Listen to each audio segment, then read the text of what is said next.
नमस्कार प्यारे साथियों, स्वागत है आप सभी का आज की इस क्लास में। हम इस क्लास में बात करेंगे रावल रतन सिंह के बारे में। रावल शाखा के अंतिम राजा रहे हैं रावल रतन सिंह। हमने अपनी पिछली क्लास में बात की समर सिंह के बारे में। समर सिंह ने अलाउद्दीन खिलजी के गुजरात अभियान को, जो सेनापति लेकर जा रहे हैं, मेवाड़ से गए थे जब वो लोग गुजरात की ओर, तो उन्हें रास्ते में रोका है, मार्ग नहीं दिया और उन्हें दंडित भी किया और उनसे एक मोटी धनराशि, एक बड़ी धनराशि कर के रूप में वसूल ली है। ये पहला कारण है रतन सिंह पर जो आक्रमण होगा अलाउद्दीन खिलजी का। आज हम उसे समझते हैं डिटेल में। आइए शुरू करते हैं रतन सिंह के बारे में पढ़ना। देखिए, हम बात करेंगे मेवाड़ पर। आज रतन सिंह का काल है। देखिए, ये मेवाड़ रियासत है। चित्तौड़ लिख दूं क्या मैं यहां पर, क्योंकि राजधानी चित्तौड़ है। ठीक है, देखिए दोस्तों, चित्तौड़ पर राज कर रहा है रावल रतन सिंह।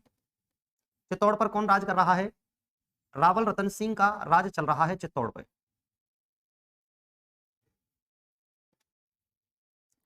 रावल रतन सिंह,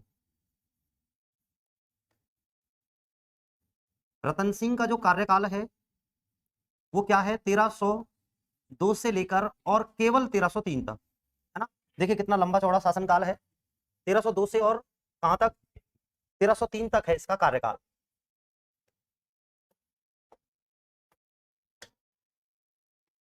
देखिए, अब हम समझते हैं रतन सिंह को।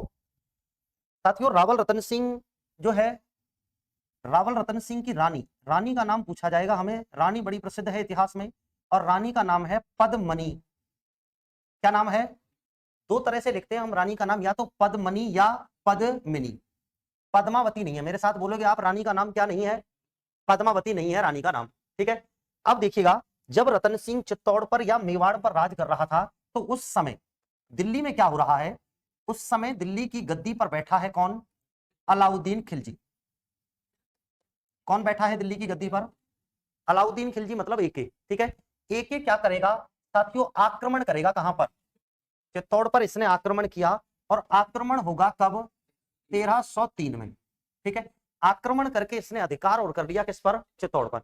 अब हम इस आक्रमण से पूर्व पहले रानी पद्मिनी का परिचय देख लेते हैं कि रानी जो पद्मिनी नामक जो कैरेक्टर है, जो किरदार है, क्या उसकी इतिहास में महत्वपूर्ण भूमिका है, क्या क्या उसके बारे में हमें परीक्षा उपयोगी सामग्री मिलती है। ठीक है, देखिए पहले अब हम परिचय कर रहे हैं किसका?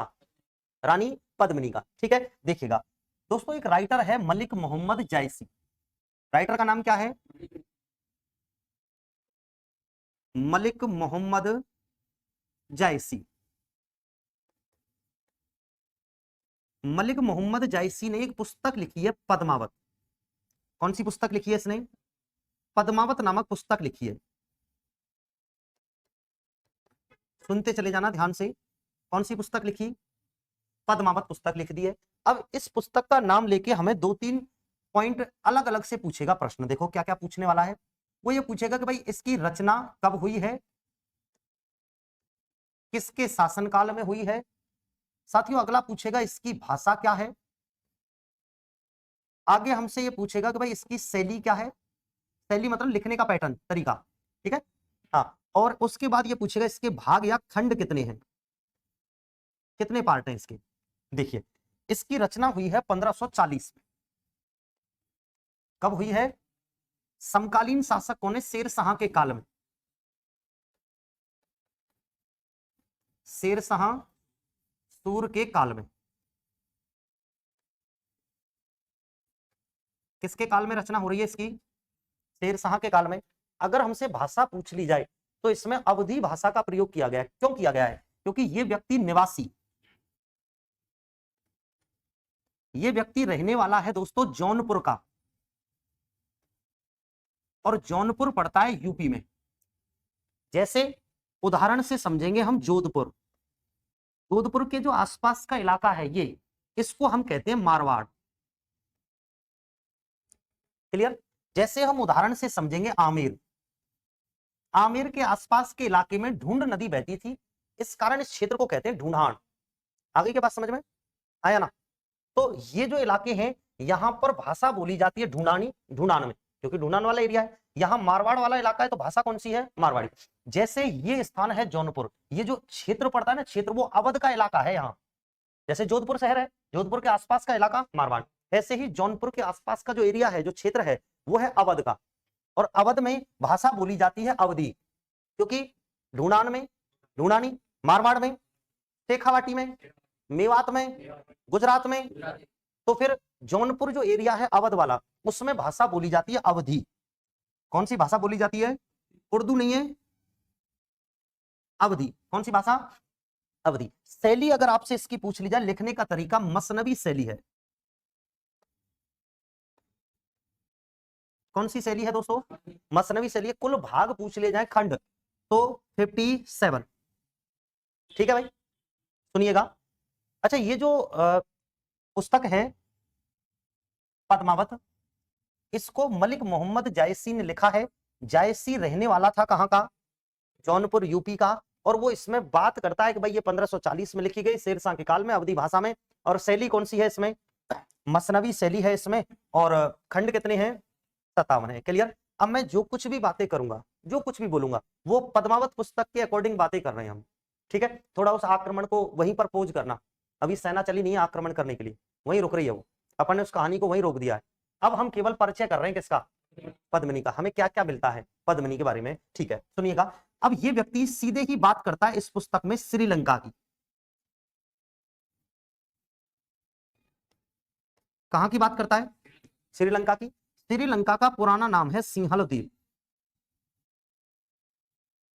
सिंहल द्वीप।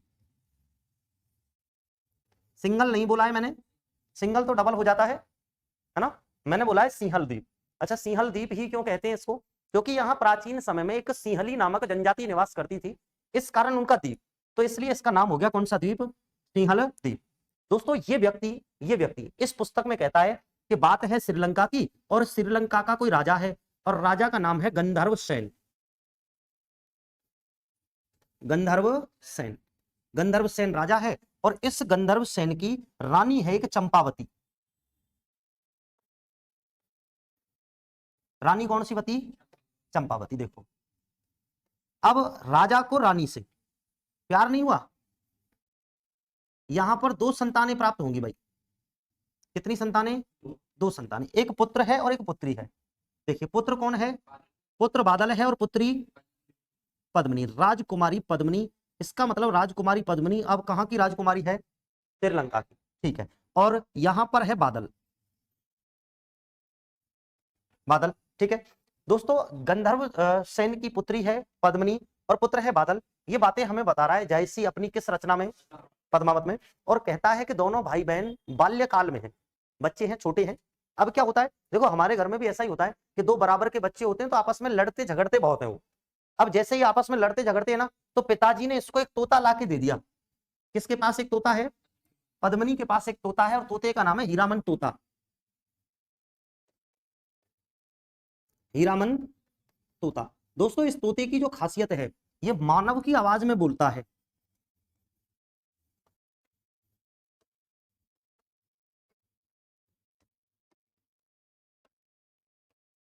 क्या क्वालिटी है इसमें?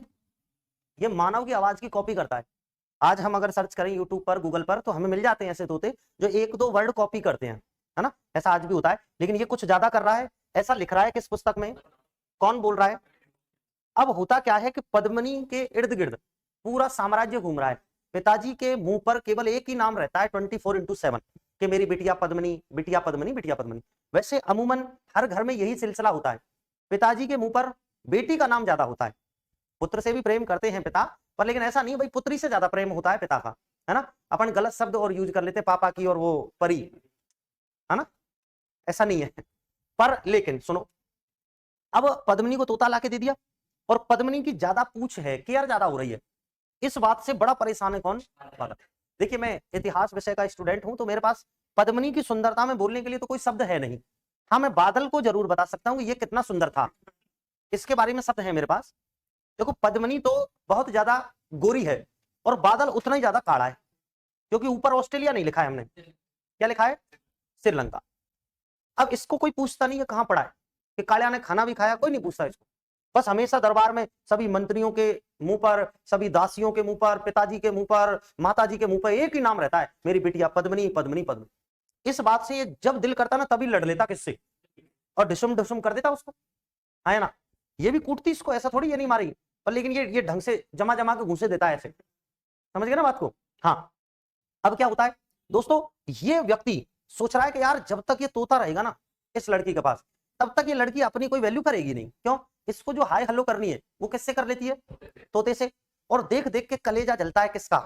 बादल का।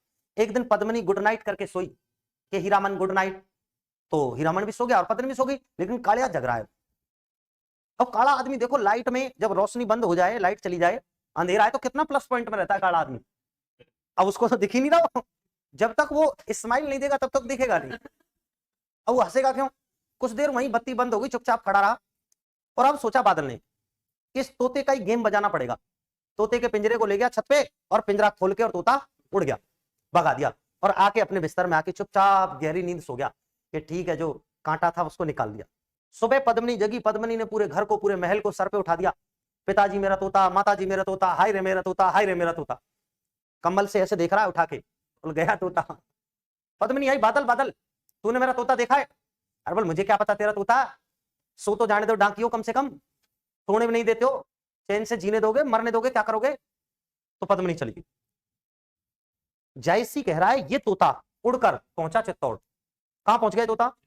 देखो ये तोता पहुंच गया दोस्तों चित्तौड़, और चित्तौड़ पर किसका राज चल रहा है? भाई रतन सिंह राज कर रहा है चित्तौड़ पे। तो अब ये तोता पहुंचेगा कैसे भी रतन सिंह के पास।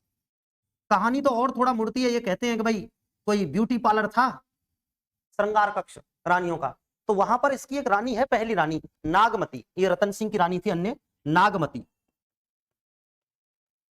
कौन सी मती?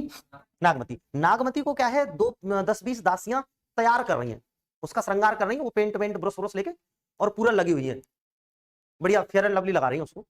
अब जैसे ही नागमती की जो उसका श्रृंगार है वो कंप्लीट हुआ, तो नागमती ने हंसते हुए दासियों से पूछा कि हाँ दासियों बताओ आज मैं कैसी लग रही हूँ। तो भाई दासियां तो प्रशंसा करेंगी। तो वहीं बैठा था, वो देख रहा है क्योंकि ब्यूटी पार्लर में खुशबू आ रही है, अब बढ़िया वहीं देख रहा है कि यार ये महिलाएं क्या कर रही हैं, पहले श्रृंगार कंप्लीट हो जाने दूं। भैया मानव की आवाज में बोलता है। जैसे ही नागवती ने अपनी दासियों से पूछा कि हाँ दासियों कैसी लग रही, कोई कमी तो नहीं है, तो तोते ने तंज कस दिया कि अभी तुम लोगों ने सुंदरता देखी नहीं है, ये बावड़ी बना रही है रानी साहब आपको। रानी का ये कौन है? और तोता उड़ गया फुर से। रानी को बड़ा अपमान लगा और महाराज के पास संदेशा भेज दिया, बोल महाराज ये क्या चक्कर है आपकी रियासत में, और टीआरपी खत्म कर दी हमारी, तो बड़ी मुश्किल से तो इतने फॉलोअर हमने रील्स बना बना के बनाए हैं, और ये तो फॉलोअर खत्म हो जाएंगे। महाराज ने आदेश दिया कि शिकारियों को भेजो और तोते को पकड़ के लाओ। अब तोते को पकड़ लाए किसके सामने? रतन सिंह ने पूछा, रे तोते तू किसी और को छेड़ लेता रे, अरे तुझे नागमती मिली थी क्या कुछ तंज मारने के लिए, ताना कसने के लिए नालायक? उसने कहा महाराज सुनिए, मैंने रानी साहिबा को आईना दिखाया है। बड़े दरबार में ये बोल दिया आईना दिखाया? बोल क्या बोलना चाहता है तू, क्या रानी साहिबा सुंदर नहीं है? बोल महाराज अभी सुंदरता आपने भी नहीं देखी है। अब पूरा दरबार हंस रहा है, महाराज तोते से संवाद कर रहे हैं और तोता उछल उछल के जवाब दे रहा है। तो रतन सिंह पूछते रहे, तोते तूने ऐसा क्या देख लिया जो हमारी नागमती रानी साहिबा तुझे सुंदर नहीं लग रही है, क्या देख लिया तूने ऐसा? तो मंत्री पूछते हैं हाँ महाराज पूछिए इससे क्या देखा है इसने। तो वो कह रहा है महाराज श्रीलंका की राजकुमारी पद्मिनी अद्वितीय सुंदरी है महाराज, वो बहुत सुंदर है, इनसे बहुत सुंदर है वो। अब सभी मंत्री हंस रहे ताली मार मार के। बोल महाराज ये तोता बिल्कुल सही कह रहा है महाराज, ये श्रीलंका की राजकुमारी को सुंदर बता रहा है। महाराज कल वो क्रिकेट आ रहा था, वो मैच आ रहा था, मैंने रात के वक्त खाने से पहले गलती से मलिंगा की शक्ल देख ली थी सर। बोल मलिंगा का थोबड़ा देख लिया था मैंने। महाराज रतन सिंह जी नींद नहीं आई मुझे। हाँ, और ये कह रहा है श्रीलंका की राजकुमारी अद्वितीय सुंदरी है। महाराज उल्लू बना रहा है हमें। तो वो कह रहा है महाराज ये मंत्री बावड़े, इनको कुछ नहीं पता। इस पुस्तक में लिखा गया है जायसी के द्वारा कि जब हीरामन के मुंह से सुंदरता के चर्चे सुने, प्रसन्नताएं की इसने रानी उसकी राजकुमारी की, तो अब रतन सिंह पहुंच गया किसको देखने? पद्मिनी को। रतन सिंह ने कहा अब हम जाएंगे कहां? श्रीलंका जाएंगे। ठीक है, रतन सिंह श्रीलंका पहुंच गया है ना। अब रतन सिंह यहां पर साधु के वेश में घूमने लग गया। उसका एक ही टारगेट है कि मैं देखूं किसको? पद्मिनी को। अब पद्मिनी कोई चाय की थड़ी पे थोड़ी बैठी मिलेगी, ये लाइब्रेरी में। हाँ कौन बोल रहा है लाइब्रेरी में? हाँ अरे पद्मिनी कहां मिलेगी? पद्मिनी अपने महलों में होगी, भाई राजकुमारी है वो। अब ये इधर उधर भटकते हुए घूम रहे हैं, इन्हें पद्मिनी ना मिले रतन सिंह को, बड़ी गड़बड़ हो गई। अब जो श्रीलंका के लोकल लोग हैं उन लोगों ने नोटिस किया कि यार ये व्यक्ति घूमता रहता है इधर उधर, पता नहीं क्या देखना चाहता है, क्या टारगेट लेके आया। ऐसा तो नहीं कोई बम बम लेके आया और उड़ के चला जाए, आतंकवादी तो नहीं कोई। महाराज के पास सूचना पहुंच गई कि महाराज एक अज्ञात व्यक्ति और इधर उधर घूमता रहता है। बोले ऐसा करो, उठा लाओ। अब उठा ले गए बॉडीगार्ड, किसको? रतन सिंह को। किसके सामने पेश कर दिया? और इस गंधर्व सेन ने बोला कि महाराज सुनिए, ना तो आप कदकाठी से और ना गेटअप से, हुलिये से साधु नहीं लगते हो, कौन हो आप? तो रतन सिंह में सन्नी देओल की आत्मा आ गई और रतन सिंह ने बोला महाराज सुनो, सीधी बात तो ये है, नो बकवास, कि देखो मैं हूं चित्तौड़ का राजा रावल रतन सिंह। तो गंधर्व सेन ने बोला राजन वो तो ठीक है, लेकिन यहां प्रस्थान कैसे हुआ, कैसे आए यहां? बोल महाराज मैंने एक तोते के माध्यम से आपकी राजकुमारी की सुंदरता के चर्चे सुने, बहुत प्रसन्नता, बहुत प्रशंसा की है उसने, तो महाराज मैं राजकुमारी पद्मिनी को देखने के लिए आया हूं। अब उसी दरबार में बैठा है कौन? बादल। बादल कह रहा है मनी मन में यार हमें आज तक गली में मोहल्ले में कोई नहीं जानता, और इस लड़की की वीडियो कहां तक वायरल हो रही है, इतनी भयंकर टीआरपी हो रही है। अब बादल सोच रहा है इसी की गर्दन दबानी पड़ेगी, वरना अपनी टीआरपी तो खत्म है। बादल चुपचाप बैठा है। अब गंधर्व सेन इसकी बातों से बड़ा प्रसन्न हुआ और गंधर्व सेन ने ब्याह कर दिया। किसका? किसके साथ? पद्मिनी का रतन सिंह के साथ ब्याह हो गया भाई। क्लियर? अब ब्याह हो गया, कोई दिक्कत नहीं है। अब जैसे ही पद्मिनी रवाना हुई रतन सिंह के साथ, है ना, गाड़ी में जैसे ही लाडी बैठी और लाडी को बिठा के गाड़ी चली, तो अब अपने पिता के पास पहुंच गया बादल। और बादल कह रहा है पिताजी सुनो, मैं भी जाऊंगा सिस्टर के साथ। जैसे ही महाराज ने सुना, गंधर्व सेन ने 4-5 चांटे लगा दिए घुमा के और कहा नालायक, अगर तू चला गया ना 100% बेइज्जती होगी घर की। क्यों? तू लड़ेगा बैठेगा बहन से वहां, और ये लोग चित्तौड़ वासी क्या कहेंगे कि क्या संस्कार दिए माँ बाप ने। हाँ, इससे बढ़िया संस्कार तो जैकलिन फर्नांडिस में है ना, वो वहीं की तो है ना, श्रीलंका की। हाँ समझ गया। हाँ सुनना, अब क्या कर रहा है, ये कह रहा है कि मैं जाऊंगा। पिताजी ने कहा, बोले ऐसा करो, बोले उसको बोला अपने सेनापति को, बोला ऐसा करो इसको अनाज वाले कोठड़े में जाकर बंद करो, अगर ये चला गया ना तो टीआरपी खत्म है।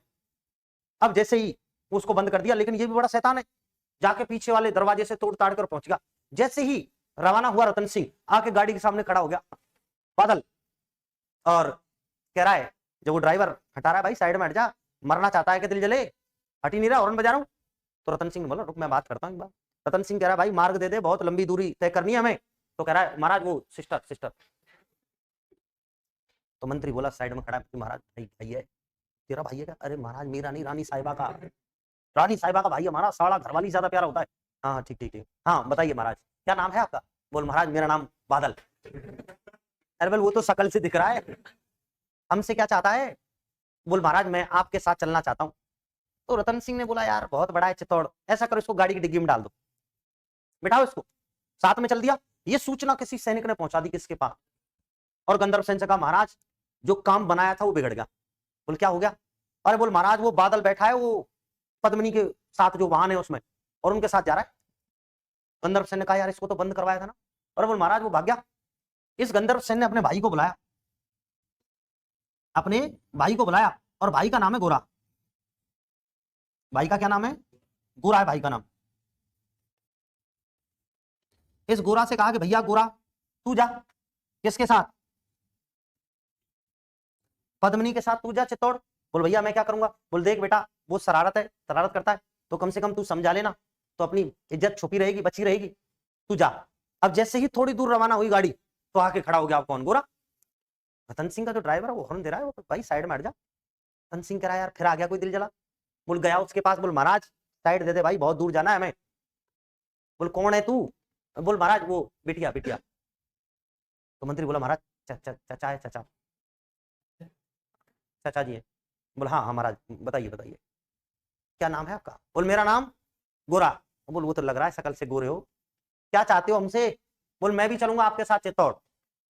तो रतन सिंह कह रहा है गोरा से कि भाई अनाज वनाज खत्म तो नहीं हो रहा तुम्हारा? यार धीरे धीरे करके सभी आते जा रहे हो, ऐसा करो इन दोनों को ले चलो बस, यही तो बच्चे हैं। मंत्री कह रहा महाराज बड़ा दिल दिखाओ और इसको भी बिठाओ। वो ठीक है तू भी चल। लेने तो गया था किसको, लेकिन अब साथ में आ रही है पद्मिनी, बादल और गोरा। क्लियर? जैसे ही ये यहां पर आई दोस्तों, अब यहां पद्मिनी आ गई है, पद्मिनी आई। अब यहां पर इसका एक दरबारी विद्वान है राघव चेतन, राघव चेतन। ये दरबारी विद्वान राघव चेतन रानी पर कुदृष्टि डालेगा ये, और ये कह रहा है कि मैं रानी को प्राप्त करके रहूंगा। इसने तंत्र विद्या के माध्यम से रानी को प्राप्त करना चाहा। इस बात की पता चला किसको? रतन सिंह को। रतन सिंह ने इसको देश निकाला दे दिया और ये कहा इससे कि अगर तू जात का ब्राह्मण नहीं होता ना तो अपने हाथों से तेरा सर कलम कर देता मैं, मेरे ऊपर पाप लग जाएगा, वो हत्या से भी बड़ा, ब्राह्मण हत्या का, इसलिए इसको सीमाओं के बाहर फेंक दो। पर लेकिन ये बड़ा ढीठ प्राणी है, जाते जाते भी कह रहा है महाराज सोच लो, देख लो, सेटलमेंट हो जाएगी बात अभी। हाँ, और महाराज वो देख लो, रतन सिंह कह रहा अगर रानी साहिबा का नाम दोबारा मुंह से अगर तूने बोल दिया ना तो तेरी जुबान काट दूंगा। फेंक दिया इसको सीमाओं के बाहर। जाता जाता भी कह रहा है कि रतन सिंह मैं मिटा दूंगा चित्तौड़ को, मैं पाके रहूंगा किसको? पद्मिनी। ये व्यक्ति अब पहुंचा दिल्ली। ये व्यक्ति कहां पहुंच गया? दिल्ली। देखो ये व्यक्ति जाएगा खिलजी के पास।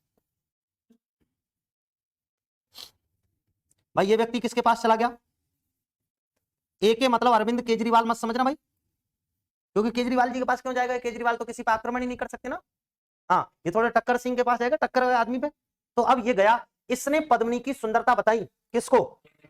एके को इसने पद्मिनी की सुंदरता के बारे में बताया। एके ने इस वजह से आक्रमण किया। कहां पर? कब किया? 1303 में। ये पूरी कल्पनात्मक रूप से जो कहानी है ये पूरी लिख रही है कहां पर? पद्मावत में। लेकिन ये कहानी सत्य नहीं है। अब हमसे पेपर में प्रश्न पूछे जाएंगे, इसलिए हम इस कहानी की बात कर रहे थे। अब घटनाएं उस समय क्या हुई थी ये हमें पता चलेगा। इसका जो दरबारी विद्वान साथ में आया है, अमीर खुसरो, वो अमीर खुसरो आंखों देखा वर्णन लिखेगा अपनी एक पुस्तक में, और उस पुस्तक का नाम है खजाइनुल फितुह, है ना। हम एक बार इसको यहां तक नोट कर लें। कुछ लोग फिर हम ये देखेंगे इस पुस्तक को सपोर्ट कर रहे हैं और कुछ लोग कहते हैं कि भाई ये पुस्तक ऐतिहासिक नहीं है। ठीक है, एक बार यहां तक नोट करेंगे। देखो इतना नोट करना है आपको जितना मैं छोड़ दूं, इतना कर लोगे ना आप नोट, यहां तक नोट करना था आपको। अब इसके नीचे स्टार लगाइए, यहां स्टार लगा लेना, और जो मैं बोल रहा हूं वो लिखते हुए चले जाना, स्टार लगा लगा के। पहला स्टार आप लगाओगे, देखिए पहली बात लिखोगे आप, लिखना पद्मावत पुस्तक के अनुसार, पद्मावत पुस्तक के अनुसार रतन सिंह को पद्मिनी की सुंदरता के बारे में हीरामन तोते ने बताया। रतन सिंह को पद्मिनी की सुंदरता के बारे में हीरामन तोते ने बताया, एवं अलाउद्दीन खिलजी को पद्मिनी की सुंदरता के बारे में, अलाउद्दीन खिलजी को पद्मिनी की सुंदरता के बारे में रतन सिंह के दरबारी ब्राह्मण राघव चेतन ने बताया। रतन सिंह के दरबारी ब्राह्मण राघव चेतन ने बताया। अगला स्टार लिखोगे, अगला पॉइंट, पद्मावत पुस्तक के अनुसार अलाउद्दीन खिलजी के चित्तौड़ आक्रमण का मुख्य कारण रानी पद्मिनी को प्राप्त करना था। पद्मावत पुस्तक के अनुसार अलाउद्दीन खिलजी के चित्तौड़ आक्रमण का प्रमुख कारण या मुख्य कारण रानी पद्मिनी को प्राप्त करना था।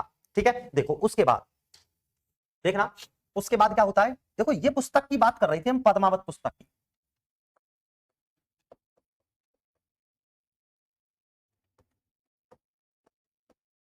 किसकी बात कर रहे थे हम? पद्मावत पुस्तक। दोस्तों कुछ ऐसे विद्वान हैं वो ये कहते हैं ये पुस्तक ऐतिहासिक है।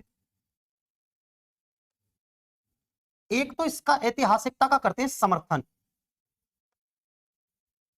ठीक है, और कुछ लोग इस ऐतिहासिकता पर प्रश्न चिन्ह लगाते हैं कि यानी ये पुस्तक पूरी तरह से ऐतिहासिक नहीं है।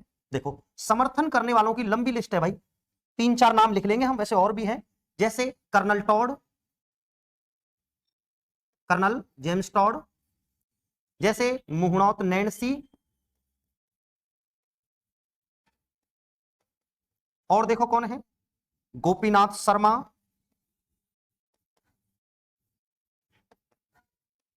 और एक व्यक्ति और हैं डॉक्टर दशरथ शर्मा।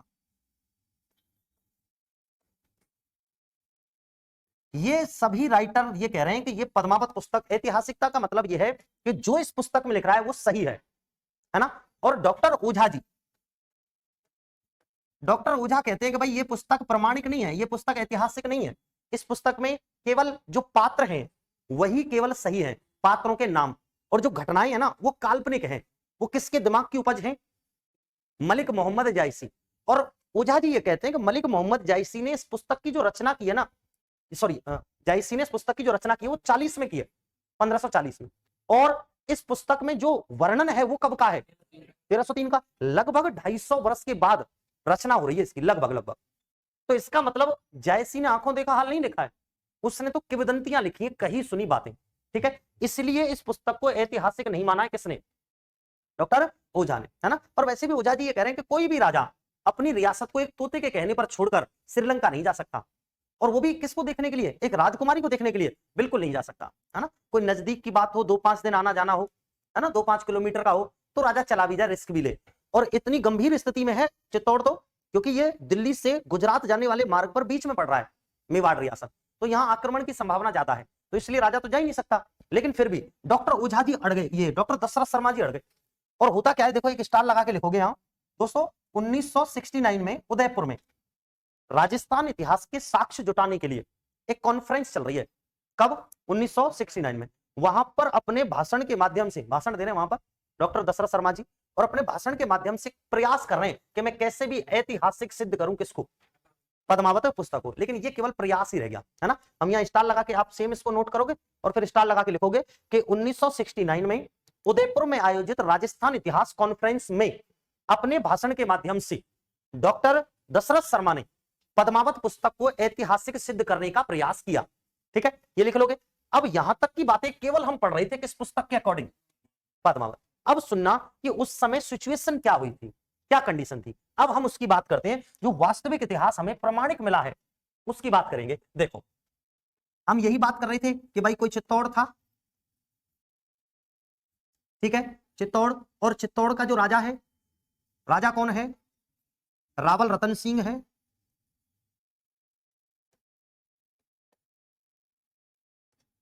रावल रतन सिंह की जो रानी है, रानी कौन है?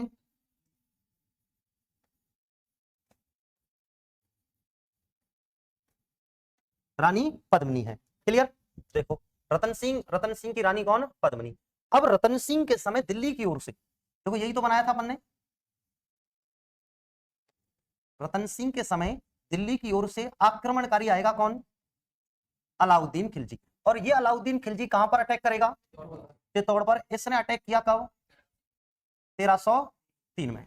क्लियर? सुनिएगा दोस्तों, अब क्या होता है कि इस आक्रमण के समय इसका एक दरबारी है जो इसके साथ आया है। इस आक्रमण के समय कौन आया इसके साथ? अमीर खुसरो।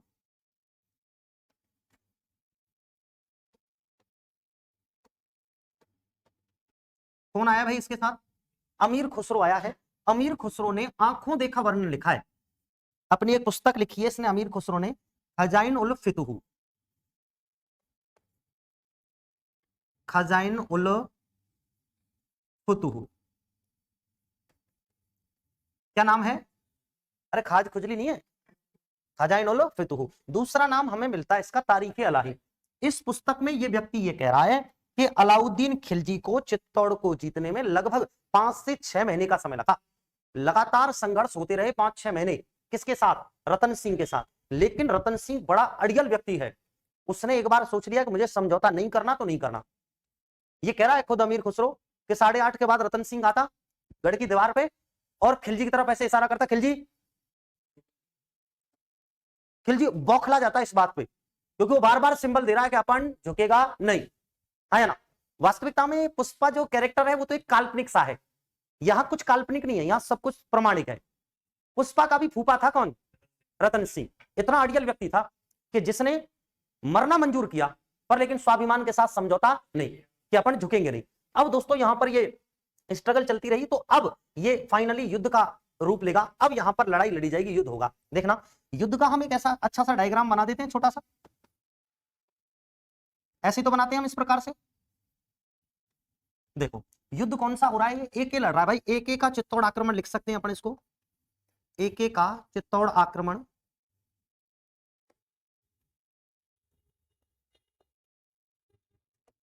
अच्छा ये कब हुआ, किस महीने में हुआ बताओ? अगस्त, और 1303। ठीक है। अच्छा जीतने वाला ऊपर लिखते हैं हम, इसमें जो विजय हुई, जो जीता धोखे से, छल से, वो कौन? अलाउद्दीन खिलजी जीत गया। इसमें हार हुई रावल रतन सिंह की। किसकी हार हुई दोस्तों? रावल रतन सिंह की। और इस युद्ध में रावल रतन सिंह के 2 वीर सेना नायक हैं भाई, एक का नाम है गोरा और एक का नाम है बादल। देखो ये कौन है इसके? ये सेना नायक हैं, इसके सेनापति हैं। ठीक है, एक का नाम है गोरा और एक का नाम बादल। अच्छा बताओ गोरा पद्मिनी का क्या लगता है भाई? अच्छा, और बादल भाई है। ठीक है, हम इसको एक बार कर देते हैं बॉक्स में बंद। इस प्रकार से हमने इसको बॉक्स में कर दिया बंद। ठीक है, अब सुनिएगा क्या होता है। युद्ध के समय क्या हुआ दोस्तों, जब अलाउद्दीन खिलजी लंबे समय तक दुर्ग का घेरा डाले पड़ा है नीचे, तो अब ये बात खलने लगी है, चुभने लगी है रतन सिंह को। रतन सिंह सोच रहा था चला जाएगा एक आध महीने में, लेकिन वो तो जम के बैठ ही गया है।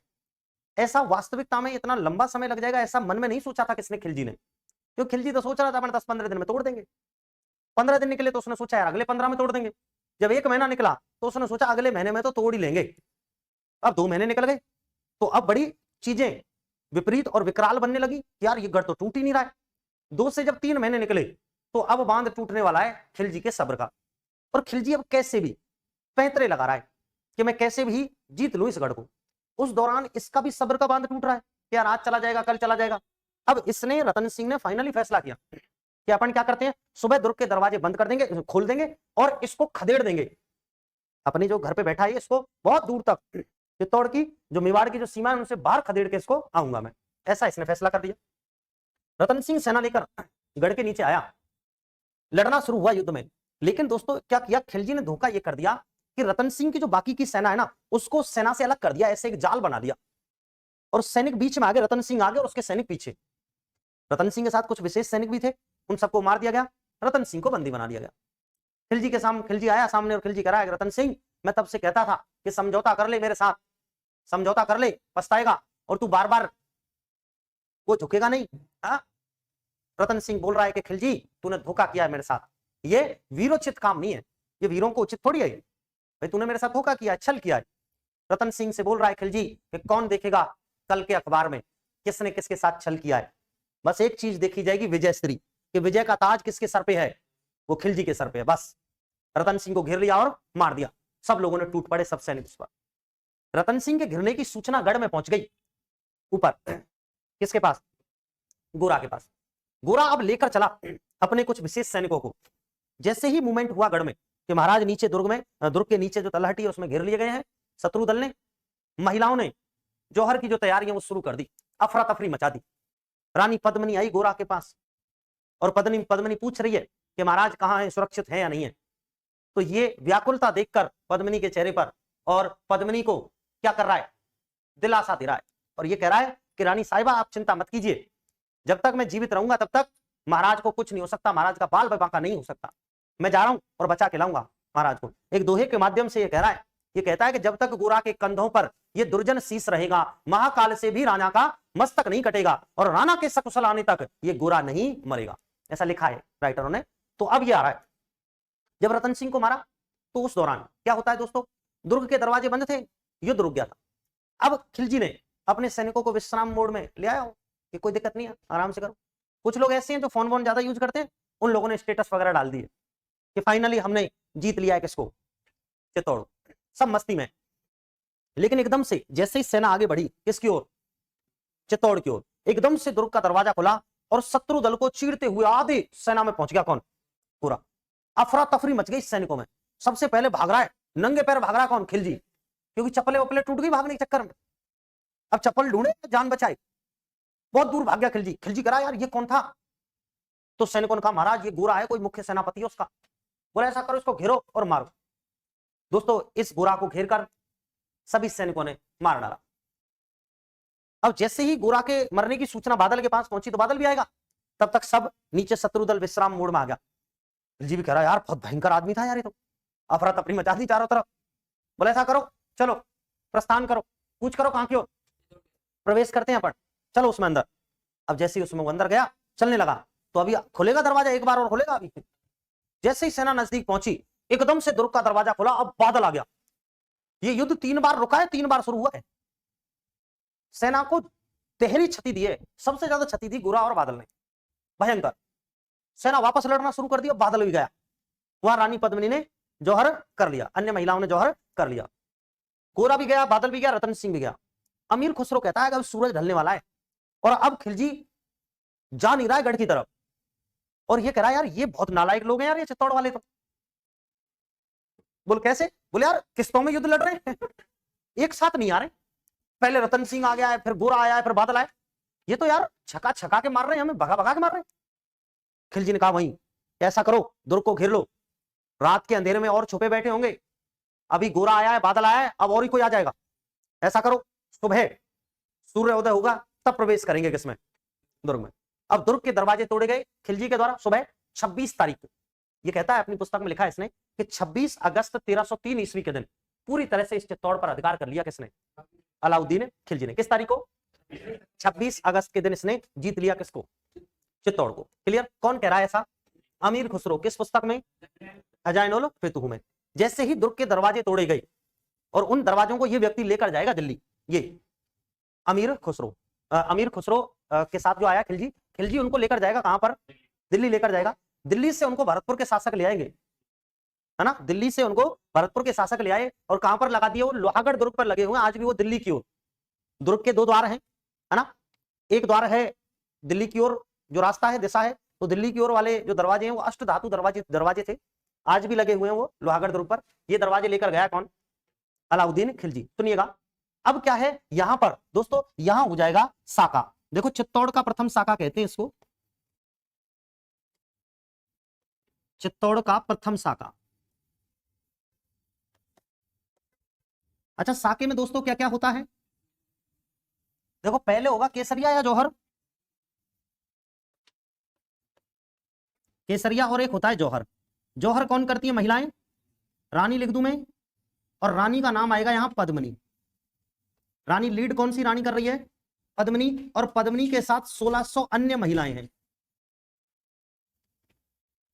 1600 अन्य महिलाएं, ठीक है। और यहां पर जो केसरिया कर रहे हैं, युद्ध लड़ते हुए काम आ रहे हैं इस वतन के लिए, जमीन के लिए, वो है रतन सिंह, सेनापति गोरा बादल,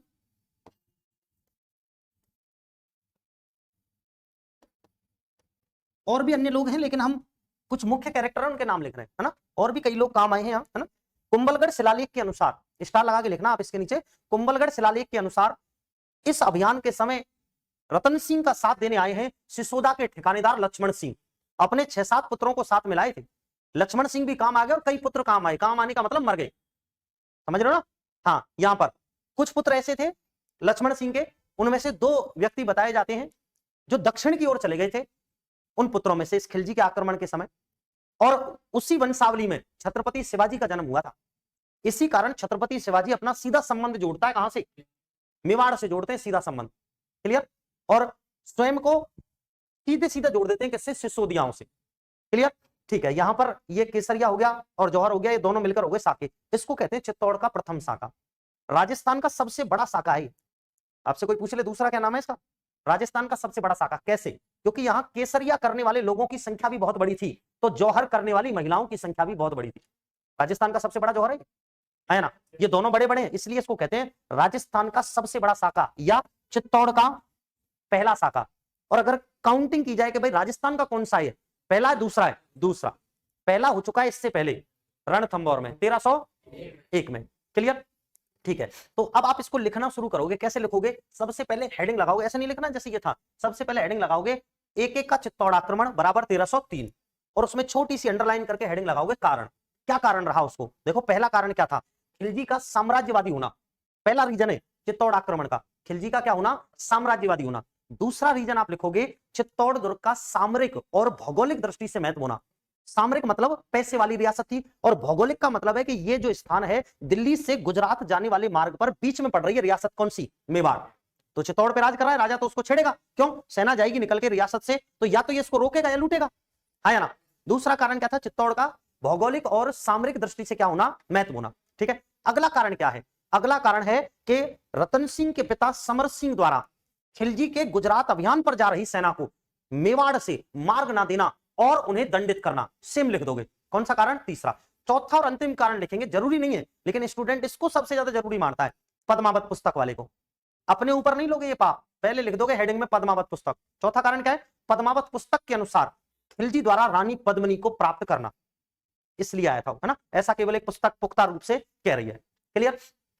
फिर उसके बाद आप सीधा सीधा ये डायग्राम बना दोगे, ये वाला, उसके बाद एक स्टार और लगा दोगे कारणों के नीचे, और उसमें क्या लिखोगे आप, ये लिखोगे कि इस अभियान में, चित्तौड़ वाले अभियान में, इस अभियान में एक के साथ उसका दरबारी अमीर खुसरो भी उपस्थित था, और खुसरो ने इस अभियान का आंखों देखा वर्णन अपनी पुस्तक खजाइन उल फितूह में या तारीख अलाही में लिखा है, ऐसा लिख दोगे, है ना। उसके बाद ये युद्ध का डायग्राम बना दोगे कारण लिखने के बाद, और इसकी पुस्तक लिखने के बाद युद्ध का ये डायग्राम बना के और फिर उसके बाद ये आप डायग्राम बना दोगे सीधे सीधे, ठीक है। उसके बाद देखना क्या होता है भाई, उसके बाद देखिएगा क्या हुआ कि अब ये जो चित्तौड़ है, इस चित्तौड़ पर कब्जा कर लिया,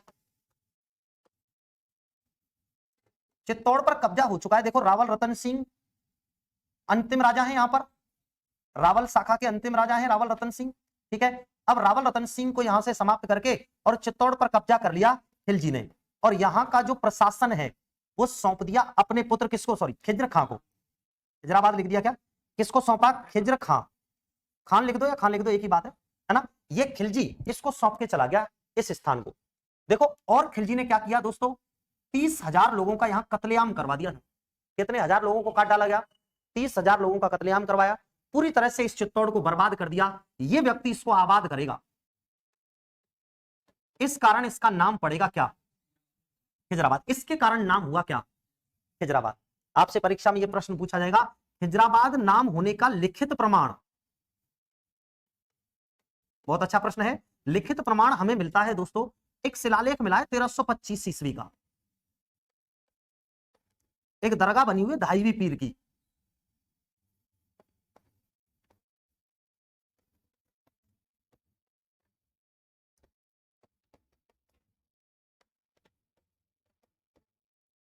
तेरह सौ 25 ईस्वी के धाईवी पीर की दरगाह के लेख से हमें शिलालेखीय प्रमाण मिलता है भाई, कि भाई हाँ कभी यहां खिज्र खां रहा और उसके नाम पर इस स्थान का नाम क्या हो गया, खिजराबाद हो गया। अब देखो खिज्र खां यहां रहते हुए दो निर्माण करवाएगा भाई। देखो क्या निर्माण करवाया उसने, पहला निर्माण करवाया उसने गंभीरी नदी पर पुल का निर्माण। नदी पर क्या बनवाया, पुल, एक ब्रिज बनवा दिया गंभीरी नदी पर, है ना। और एक उसने बनवाया मकबरा।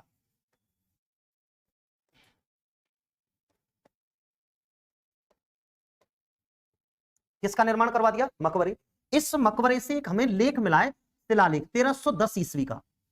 कब का दोस्तों, एक फारसी लेख मिला है हमें 1310 ईस्वी का। इस लेख में खिलजी की कई उपाधियां हमें देखने को मिलती हैं। जैसे देखो ये व्यक्ति लिखवा रहा है अपने पिताजी को, है ना। देखो कैसी कैसी उपाधियां दे रहा है, देखो खिलजी की उपाधियां मिलती हैं, देखो एक एक की उपाधियां है खिलजी की उपाधियां।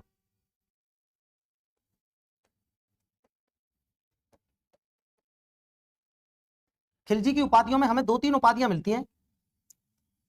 देखो कैसी विचित्र उपाधि मिलती है, ईश्वर की छाया, ईश्वर की छाया। इस व्यक्ति को थोड़ी भी लाज शर्म नहीं है इसको लिखवाने में, पर लेकिन क्या करे, ये कह रहा है ईश्वर की छाया। 30,000 लोगों पे तो यहां जबरदस्ती छाया कर दी है। ये बोल रहे हैं कि हम धूप में रहना चाहते हैं, हम नहीं करवाने छाया, पर लेकिन नहीं भाई मैं छाया करूंगा तुम्हारी।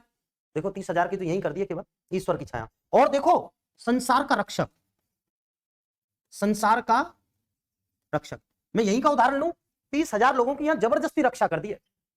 वो कह रहे हैं नहीं भाई हम रक्षा नहीं करवाना चाहते हैं, वो नहीं मैं तो तुम्हारी रक्षा करूंगा। कैसी विचित्र उपाधियां दे रहा है अपने डैडी को, देखो पत्थर पे लिखवा रहा है ना। ईश्वर की छाया, संसार का रक्षक, और उस समय का सूर्य। देखो कैसी विचित्र बात है, उस समय का सूर्य, क्या पता हो दिन में या रात में चमकता हो ये व्यक्ति। एक बड़ी अच्छी उपाधि मिली, यहां से परीक्षा में प्रश्न पूछा जाएगा, सिकंदर ए सानी, सिकंदर ए सानी। वैसे ये मिसप्रिंट नहीं हुआ है, आप बंदर मत समझना, सिकंदर लिखा हुआ है ना, कहीं बंदर समझ लो आप। इसको सिकंदर ए सानी लिखा गया कहां पर दोस्तों, इस मकबरे के लेख से 1310 ईस्वी का लेख है। इसका मतलब होता है दूसरा सिकंदर या सिकंदर के समान, या तो हम कह सकते हैं दूसरा सिकंदर या सिकंदर के समान। कुछ समय तक ये खिज्र खां रहता है यहां पर, फिर कुछ समय बाद इस चित्तौड़ को दे जाता है मूछाला मालदेव। ये कान्नड़ देव सोनगरा है, उसका भाई है, इसका नाम था मालदेव सोनगरा।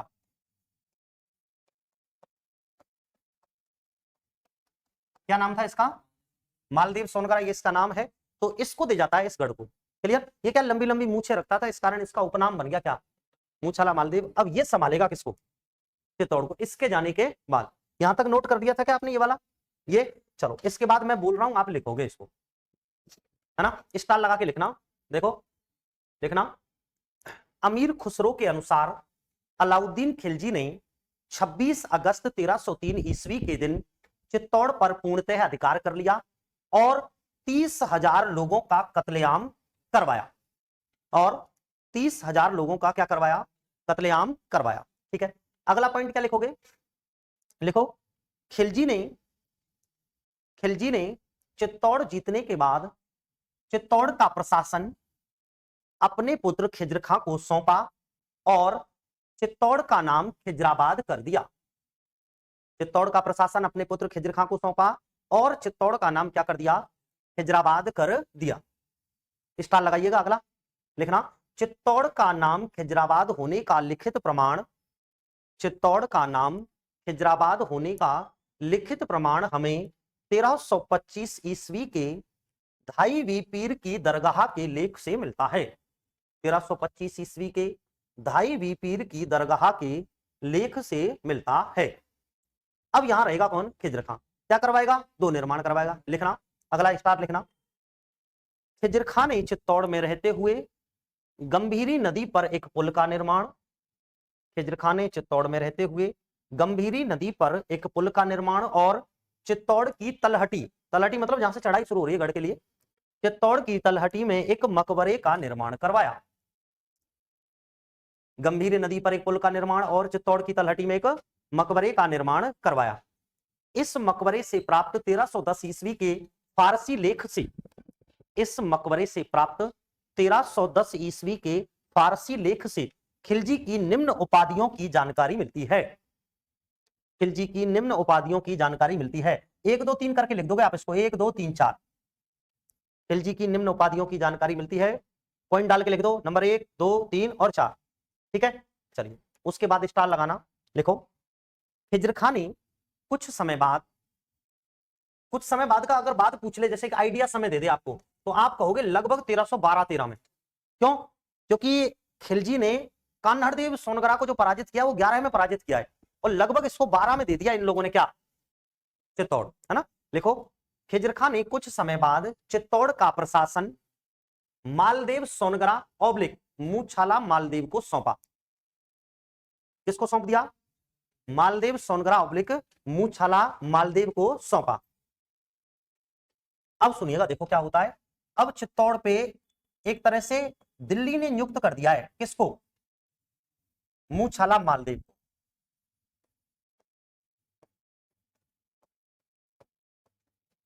दोस्तों मूछाला मालदेव के 2 पुत्र बताए जाते हैं, एक पुत्र है जैसा और एक पुत्र है बनवीर। ठीक है भाई। अब देखो क्या होता है, कुछ समय निकलता है तो एक ठिकाना पड़ता है राजसमंद में। कौन सा ठिकाना, सिसोदा ठिकाना। सिसोदा ठिकाने पर राज कर रहे हैं कौन, सिसोदिया, और एक सिसोदिया सरदार होता है और उसका नाम है हम्मीर, पूरा नाम है हम्मीर सिसोदिया। ये हम्मीर सिसोदिया अटैक करता है कहां पर, चित्तौड़ में, और इसने आक्रमण किया 1326 में। कब आक्रमण किया, 1326 में, और इस गढ़ पर क्या कर लिया, अधिकार कर लिया दोस्तों, है ना। अब यहां से थोड़ा ट्विस्ट आ गया कहानी में। कुछ राइटर ये कहते हैं कि भाई इसने हराया, इसने हराया किसको, जैसा को। कुछ राइटर कहते हैं नहीं भाई, इसने हराया बनवीर को। उनमें स्पेशल एक शिलालेखीय प्रमाण रणकपुर प्रशस्ति का, रणकपुर प्रशस्ति में हमें मिलता है कि राणा हम्मीर ने किसको हराकर और किसे जीत लिया, चित्तौड़ को। लेकिन डॉक्टर ओझा जी कहेंगे नहीं भाई, बड़ा पुत्र इस व्यक्ति का कौन था, जैसा, और जब हम्मीर आया तूफान बनकर चित्तौड़ पर तो उससे भिड़ा कौन, जैसा। अच्छा आपसे ये पूछ लिया जाए कि उस समय दिल्ली पर कौन राज कर रहा था, तो आप क्या बताओगे। अरे जब ये मूवमेंट हो रहा है यहां पर, अरे खिलजी नहीं था भाई दिल्ली पर, उस समय दिल्ली पर था मोहम्मद बिन तुगलक। कौन था, मोहम्मद बिन तुगलक, ये था दिल्ली पर। क्लियर, मोहम्मद बिन तुगलक दिल्ली पर था उस समय। देखो अब क्या होता है कि हम्मीर आया 1326 में। कब आया, 1326 में आया, और इसने क्या कर लिया, अधिकार। इसने या तो इसको हराया होगा या उसको हराया होगा। अपन को इन दोनों को लिखना है भाई, अपन तो दोनों लिखेंगे ना। क्यों, हमसे अगर ये पूछ लिया भाई रणकपुर प्रशस्ति के अकॉर्डिंग किसको हराया, तो आप कहोगे किसको हराया, बनवीर को हराया। हमसे पूछ ले भाई डॉक्टर ओझा के अनुसार किसको हराया, तो दोस्तों इस वजह से इस हम्मीर के 2 उपनाम पड़े हैं, क्योंकि इसने रावल शाखा मिटा दी थी यहां पर खिलजी ने, वापस से गुहिल वंश की सिसोदिया शाखा का राज स्थापित कर दिया इसने। कितने वर्ष बाद, 23 वर्ष बाद। 1303 में जीता था खिलजी ने, 1326 में हुआ है राज यहां किसका, सिसोदियाओं का। इस कारण इसको कहते हैं सिसोदिया वंश का मूल संस्थापक कहा जाता है इस व्यक्ति को, क्योंकि जब रावल शाखा मिट गई तो सिसोदियाओं को या तो शाखा कह दो या वंश कह दो, ठीक है। दूसरा, इस व्यक्ति के दो उपनाम है, एक तो इसको कहते हैं मेवाड़ का उद्धारक और एक कहते हैं मेवाड़ का मुक्तिदाता, संकटों से मुक्त कर दिया इसने, क्लियर। दूसरा, इसको मेवाड़ का उद्धारक कहते हैं। तो हम जब प्रताप पढ़ेंगे तो मैं आपको एक उद्धारक और बताऊंगा, भामाशाह। मेवाड़ का जो वास्तविक उद्धारक है वो भामाशाह है। मेवाड़ का जो वास्तविक उद्धारक वो कौन है? भामाशाह। प्रताप की आर्थिक संकट के समय मदद की थी भामाशाह ने। एक तो उसके पास जो कलेक्शन था पूरा पैसा दे दिया और अपनी निजी संपत्ति भी दे दी दोनों भाइयों ने, भामाशाह और भामाशाह का भाई था ताराचंद। एक तो भामाशाह और भामाशाह का भाई कौन? ताराचंद। इन दोनों ने संपत्ति दे दी पूरी प्रताप को, इसलिए भामाशाह को बोला जाता है मेवाड़ का वास्तविक उद्धारक। और राजाओं में पूछ लिया जाए उद्धारक तो क्या करेंगे? हमीर सिसोदिया, ठीक है। यहां तक की बातें समझ में आ गई क्या? इसके बाद हमने आज रतन सिंह पढ़ा है, उसके बाद अगली क्लास में हम शुरू करेंगे किससे? हमीर से, क्लियर। क्लास अगर आपको अच्छी लग रही है तो आप इस सेशन को शेयर कीजिए, लाइक कीजिए और चैनल को सब्सक्राइब भी कीजिए। और अगर आपका कोई क्वेश्चन है तो आप कमेंट के रूप में उसको पूछ सकते हैं। मिलते हैं अगली क्लास में। आप सभी का बहुत बहुत धन्यवाद।